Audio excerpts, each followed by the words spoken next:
Shalom, shalom. Thank you so much for being here, and welcome to your channel, Katago Abel. So, we continue with our special classes for this month of biblical celebrations. We've already shared the classes for Rosh Hashanah, that 2-for-1 long day, the New Year and Judgment Day, and also for Yom Kippur, the Day of Atonement in the Bible. But now we continue with the third great festival of the Torah and Judaism in this month of Tishrei, the 7th month, and this festival is called Sukkot.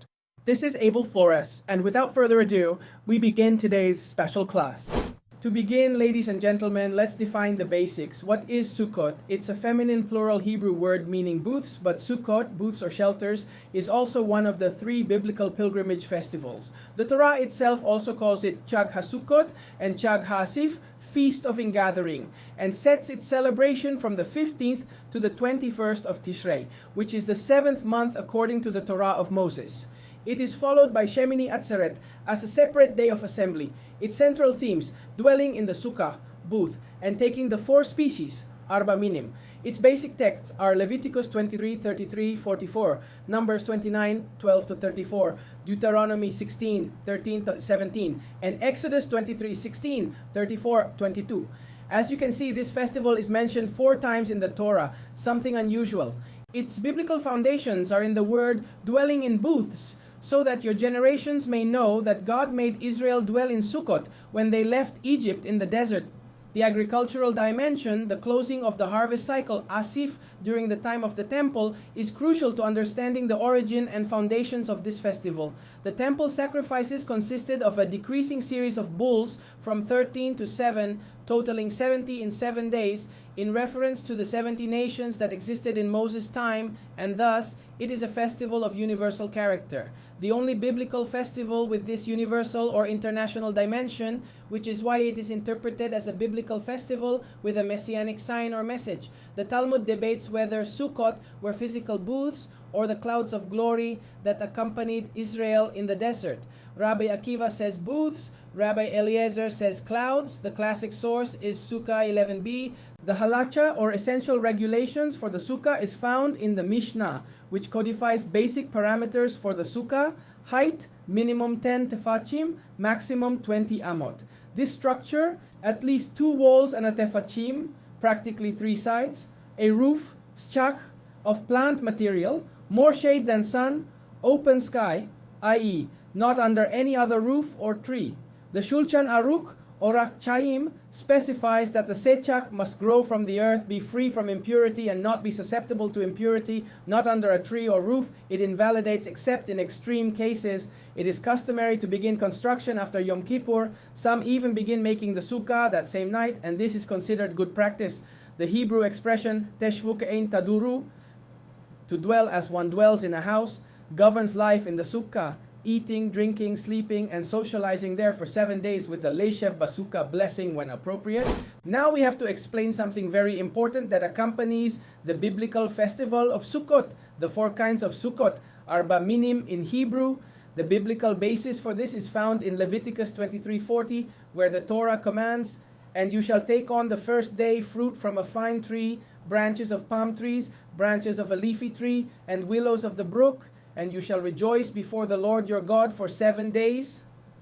These 4 kinds are according to oral tradition, which is compiled in the Mishna. First, the etrog, which is a fruit from a fine tree, like the citron. Second, the lulav, or palm branches, the central leaf of the date palm tree.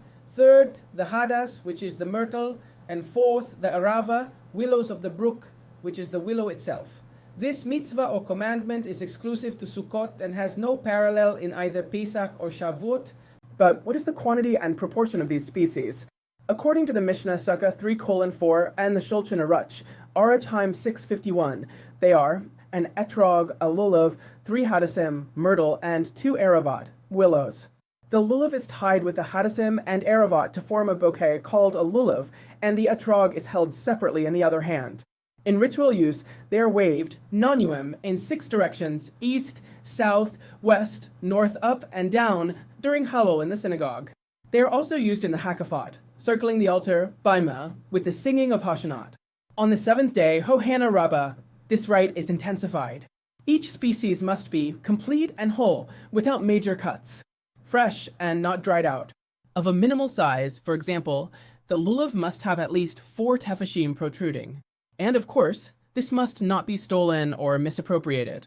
Halacha regulates in detail the etrog shape, color, markings, and the lulav's leaves, which must be closed at the tip. All of this has a classic rabbinic meaning. The Midrash Vayikra Rabbah 30:12 offers the most famous interpretation. The etrog has flavor and aroma and represents one who possesses Torah and good works, that is, the righteous, the tzaddik. The lulav only has flavor, date, and represents one who has Torah but no good works, that is, one who studies and knows the Torah but does not put it into practice. The hadis is only aroma, like one who has good works but no Torah. And the erava, which has neither flavor nor aroma, represents one who has neither Torah nor works. By uniting the 4 minim or species of Sukkot, Israel is represented as one body before God. It is a metaphor for national and spiritual unity. Other midrashim associate them with parts of the body, the etrog with the heart, the lulav with the spine, the hadis with the eyes, and the erava with the lips. Thus, by waving the spices, the entire body is consecrated to divine service. In the mystical dimension, Kabbalah, the Zohar Emer 103a teaches that the 4 spices channel spiritual influences toward the 4 worlds and the 10 sefirot. Thus, the lulav is Yesed connection. The hadis is Netzach and Had double emanations. The erava is Malchut, receptacle. And the etrog represents Malchut, the Shekinah, the receiver of the light of all the others. By waving them in the 6 directions, the juice symbolizes God's dominion over all of space, bringing blessing for the coming year, because remember that the festival of Sukkot occurs or begins just 5 days after Yom Kippur. By the way, anyone who hasn't seen the special classes on Rosh Hashanah and Yom Kippur can go to our video library on our YouTube channel and enjoy all the classes in the list, even watching them more than once if they wish. In Pri Etz Chaim, Shar Sukkot, which is a book of the Arizal, it is explained that the lulav is the axis that unites the other species, and that by holding it, surrounding lights, makivin, are awakened. Linked to the 7 emotional sefirot that are worked on during the 7 days of the festival of Sukkot. I think it's worth asking ourselves, how is Sukkot observed or celebrated in the Torah and in the Mosaic era? We repeat that the biblical foundation of the Torah prescribes Sukkot in Leviticus 23 verses 33 to 44, Numbers 29:12-38, and Deuteronomy 16 verses 13 to 17. Here it is commanded, to dwell in booths for 7 days, to rejoice in the harvests of the land of Israel, exclusively, not in the diaspora, to offer specific sacrifices in the temple and to eat fruit from a beautiful tree, palm trees, myrtle, and willows. In Moses' time, there was no temple. The celebration took place in tents or encampments around the tabernacle, with the daily offerings and burnt offerings described in Numbers chapter 29. It was an itinerant rite, sacrifices on the altar of the Mishkan and living in makeshift booths in the camp of Israel. But how is Sukkot celebrated in the first temple, time of Solomon and the kings? The first historical record is found in 1 Kings 8 verse 2 and 2 Chronicles 5 verse 3, which describe the dedication of the temple as taking place at the Feast Hahag, traditionally identified with Sukkot in the month of Ethanim, Tishrei. During this time, Israel made pilgrimages to Jerusalem, and the Sukkot burnt offerings were sacrificed, 13 bulls on the first day, later decreasing to 7, plus rams, lambs, and goats, as commanded in Numbers 29. At that time, the population, the pilgrims, lived in Sukkot, booths around the holy city. However, there is a later account in Nehemiah 8 verses 14 to 18, already after the first exile, but in memory of it, which states that since the days of Joshua son of Nun, Sukkot had not been celebrated like this. This suggests that the formal practice, with public Torah reading and massive construction of booths, was lost or weakened for much of the monarchical period during the First Temple, although temple sacrifices continued. And how was Sukkot celebrated during the Second Temple? With the Second Temple, which runs from 515 BC to 70 AD, Sukkot became the most joyful and multitudinous festival of the Jewish calendar. According to contemporary sources such as the Mishna Sukkah chapters 4 and 5, Flavius Josephus in his work Antiquities and Wars, and the Talmud Bavli, Sukkah 51a and 53a. Sacrifices were offered in the temple, 13 bulls on the first day, decreasing to 7 on the 7th, a total of 70 bulls for the 70 nations. 2 rams per day, 14 lambs per day, 1 goat for atonement per day, and all this in addition to the daily offerings tamid. Also during the Second Temple period, there was a ceremony called in Hebrew Nisik Hamayim, which means libation of water. It's a ritual unique to Sukkot. Every morning, a priest would descend into the spring of Siloam, with a golden pitcher. Water and wine were mixed in 2 silver basins on the altar. Trumpets were blown, and Isaiah 12 verse 3 was sung, "With joy you will draw water from the springs of salvation." Rain was then prayed for throughout the year, according to the Mishna, Rosh Hashanah 1:2. Another ritual of this festival was called in Hebrew Simchat Beit Hashuvah, the joy of the house of water gathering. It was a nocturnal celebration where 4 gigantic candelabras were lit in the women's courtyard of the temple. The Levites played harps, cymbals, and trumpets. The sages danced with burning torches. The Mishna even says, "Whoever has not seen the joy of Beit Hashuvah has not seen joy in his life," Sukkah 51a. The Kohanim priests also surrounded the altar once a day with willow branches, Hashanah. And on the 7th day, Hoshana Rabbah, they circled 7 times and beat the Erevat. During the prayers, the entire Hallel was recited, which are like hymns of praise to God for his miracles. The 4 species were waved in the 6 directions, as explained in the previous section, and in the years of Shemitah, or sabbatical year, the king read the Torah in Hakel, as stated in Deuteronomy 31 verses 10 to 13, on Sukkot after the sabbatical year. Now, how many times was Sukkot observed since Moses? There is no exact census, but the sources allow us to draw a general picture. During the desert period, 40 years Sukkot was celebrated around the tabernacle with the prescribed offerings, although the mitzvah of dwelling in booths had a literal meaning, because they were already living in tents. Regarding the entry into Canaan and the time of Joshua, Judges, there is biblical silence, but Nehemiah 8 says that since Joshua, it was not celebrated like this, possibly local sacrifices and agricultural festivals were maintained, but not the national dimension. During the period of the united and divided monarchy, sacrifices were celebrated in Jerusalem, but the Torah does not record each year. There are indications of partial abandonment of the cult during idolatrous periods by idolatrous kings. With the reforms of Hezekiah and Josiah, pilgrimages were revived, as 2 Chronicles 30 and 35 states. During the Babylonian exile, cult was interrupted, there was no temple. With the return from Babylon to Jerusalem with Ezra and Nehemiah, there was a solemn reestablishment of Sukkot, as evidenced in Nehemiah 8. During the Second Temple period, it was celebrated every year with pomp. Josephus attests to its magnitude. But after 70 CE, after the Romans destroyed the temple, now without a temple, the rabbis extended the mitzvah of the lulav to the entire diaspora for 7 days, Zecher La Mikdash, and the practice of the sukkah and the 4 kinds was preserved at the domestic and communal levels. As those who study the free Mishna course with us know, this is due to the reinterpretation of the Torah according to the 13 Midat of Rabbi Ishmael. It can be summarized then that the first observance took place in the time of Moses, in the tabernacle or Mishkan in the desert. In the first temple, there were sacrifices and annual pilgrimage, but not always with public readings and booths in the homes of the people. And during the second temple, there was maximum liturgical and festive expression. In the rabbinic era, there was an adaptation without a temple, which is the context we have today. Now we're going to enter a section that you may know very little about the agricultural festival of Sukkot, and this is one of the foundations of the economy of Moses' Torah. Sukkot is the festival of ingathering, Chag HaAsif, at the end of the agricultural cycle, according to Exodus 23 verse 16 and 34:22.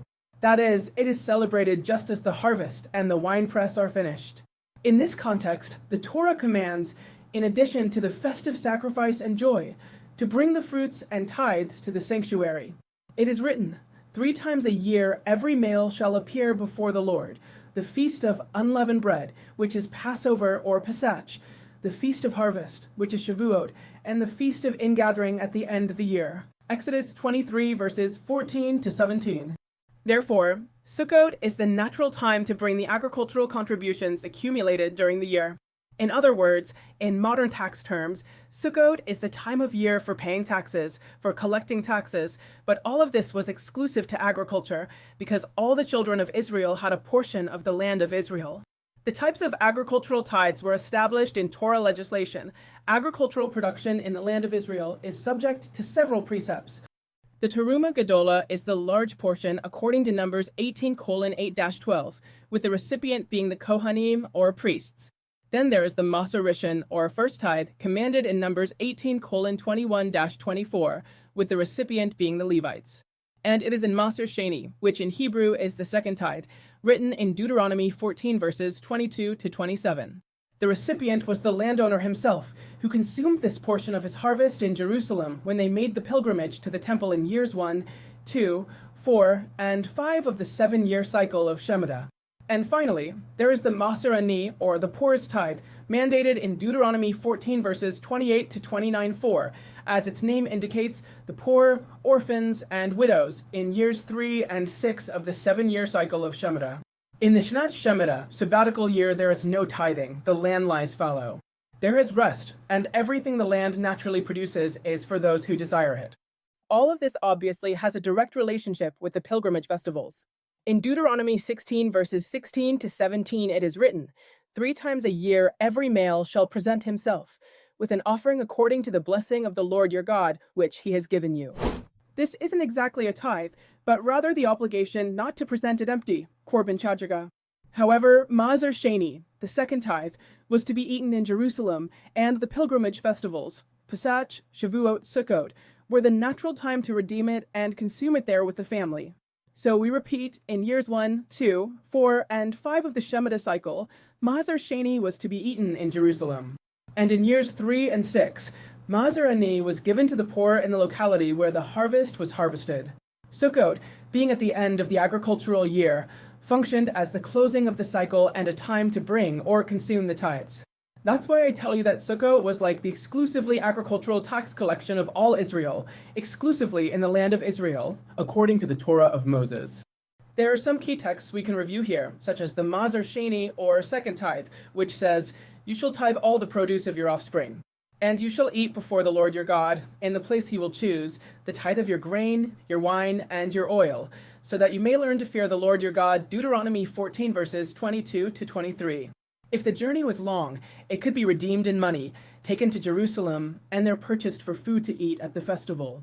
Regarding the Maser Ani, or the poor man's tithe, which was done in the 3rd and 6th years of the 7-day cycle of Shemitah, it is written, at the end of every 3 years, "You shall bring out all the tithe of your harvest of that year and deposit it in your towns.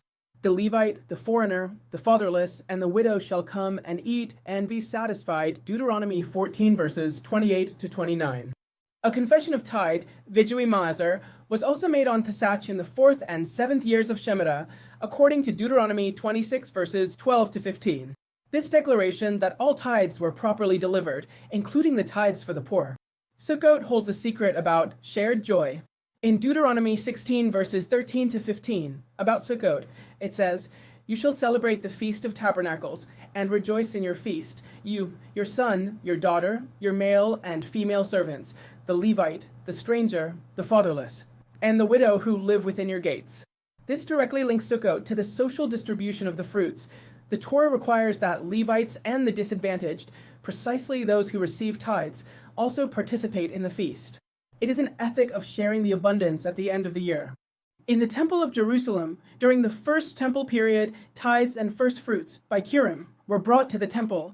Sukkot was the occasion for the presentation of the Maser Sheni and for the Levites and the poor to receive their portion. And during the Second Temple, the Mishna in Maser Sheni and Bikurim detail how the fruits were carried up in procession. Sukkot, coinciding with the end of the harvest, was the peak of these deliveries. In the years of Hakel, after the sabbatical year, Sukkot was also the time of the public reading of the Torah before all Israel, as reported in Deuteronomy 31 verses 10-13. Kabbalistic commentators see tithes and the Maser Sheni as a spiritual elevation from materiality. Giving the first portion to the Kohen, Teruma, and the Levite, Maser, is to acknowledge that sustenance comes from God. Consuming the Maser Sheni in Jerusalem during Sukkot sanctifies enjoyment. Eating, drinking, and rejoicing in the divine presence is not profane but a mitzvah. And Sukkot, which is a festival of joy, is the moment where material blessing and spirituality merge.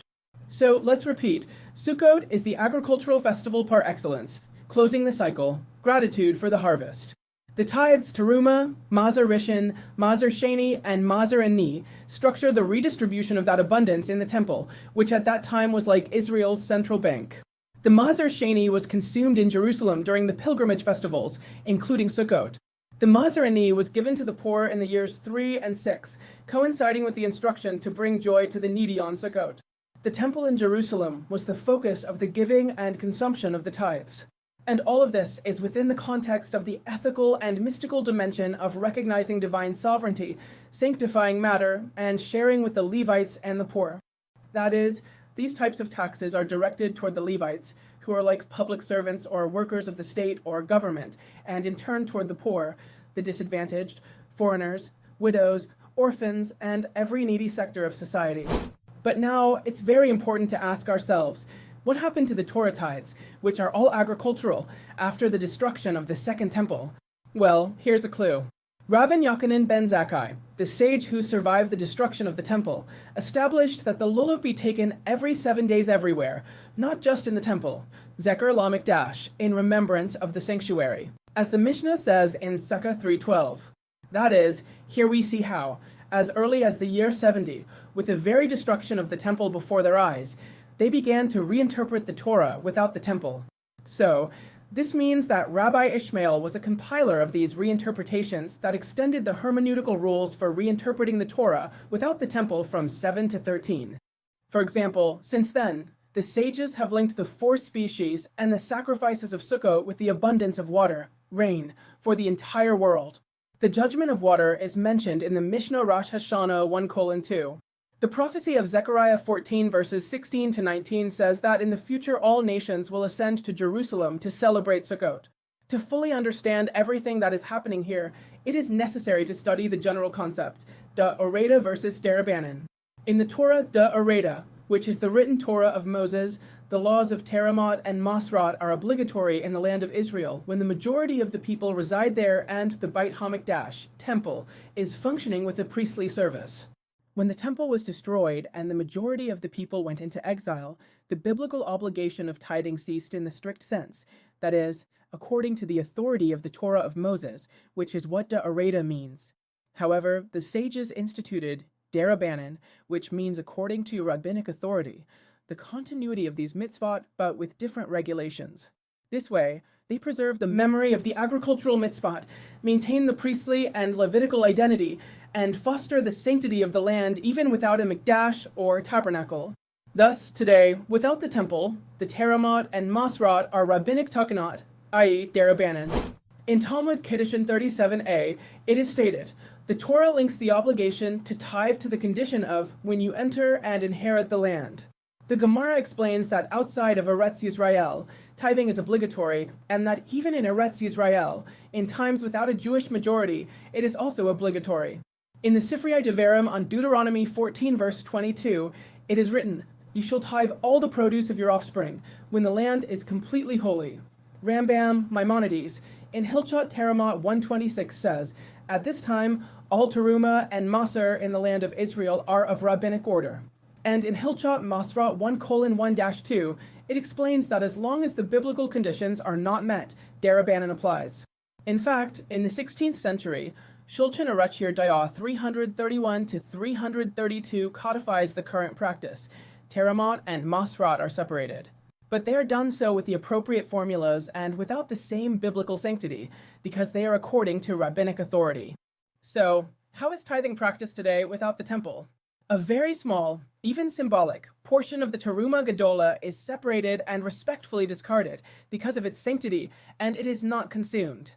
The Kohanim do not eat it because they lack ritual purity. Today, this tithe is only symbolic as a mikra, that is, as a remembrance and to maintain the memory until the temple is rebuilt. The Maser Rishon, which is the first tithe, is separated and can be given to a Levite, but in practice, since there is no ritual purity either, many redeem it or declare it as such without actual delivery. Today, this tithe is also only symbolic, as a mikra, for remembrance and to maintain the custom.